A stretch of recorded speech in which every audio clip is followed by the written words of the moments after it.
right, hello everyone. My name is Katie Henderson. I'm going to be presenting my digital story today.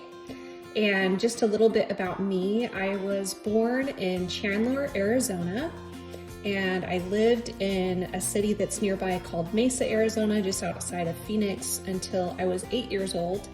And then in third grade, my parents decided to move my family to El Paso, Texas.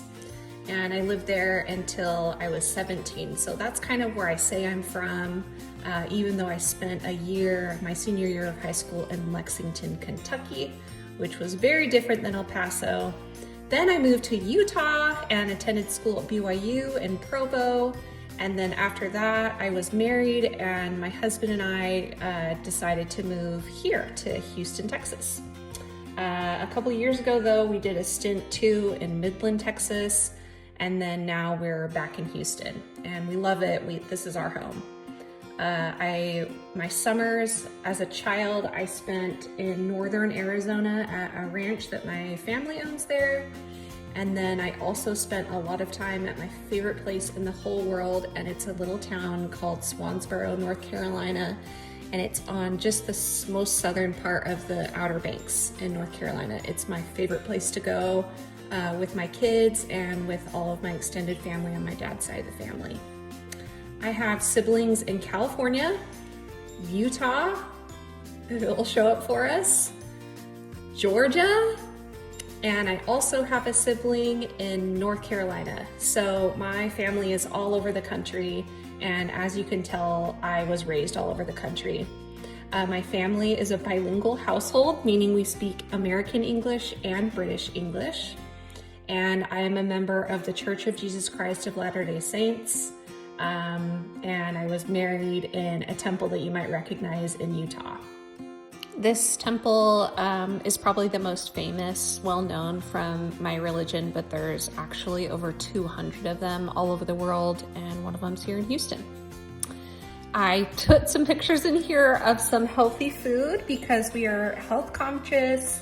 We're both non-Hispanic, white, cisgender, heterosexual, and live a monogamous lifestyle.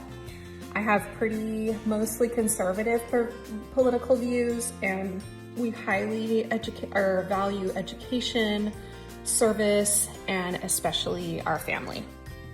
So as you know, I moved a lot as a kid, but the place that I would consider myself from is definitely El Paso. And this is a picture of Ciudad Juarez, which is just the city in Mexico that's right across the border. My dad used to work in Mexico every single day, and he also traveled quite frequently to India. This is all back before Zoom calls and things like that. So he did have to travel a lot, and because of that, my household was heavily influenced by Mexican culture as number one, and then also Indian culture just by way of association from neighbors and coworkers. You'll see here kind of a collage of a bunch of different things that reflect my values. I'll tell you what they are. So productivity, education, service, autonomy, hard work, family relationships, religion, celebrating, having fun, honesty, and openness. And I value a mix of monochronic and polychronic time, depending on the situation and present needs. But family relationships are the most important relationships in my life, and I really value teamwork with my spouse. We're trying to create a family culture where our kids support each other in their sporting events, their school, musical events, and performances, along with doing small acts of service for each other every day. We keep screen time to a minimum in our home, and each of my children play the piano. Even if they don't love doing it every day, because practicing any musical instrument is hard, I really value music and learning new skills, and I would love for them to have an appreciation at the minimum for the fine arts. And I really value creativity and express that these days through baking and cake decorating. I had a custom cake business for 8 years before I quit to come to school. I'm doing my best to be aware of my cultural biases and keep them in check. And I'm working on my cultural humility and maintaining respect in conversations with others that have differing values or political beliefs. And to manage conflicts with my clients in therapy, I plan to practice broaching to make sure that the client's values are understood and they know it is my role as a counselor to explore their values and not impose mine onto them. And I plan to also get curious when I recognize an emotional response brewing inside of me. This is my dad.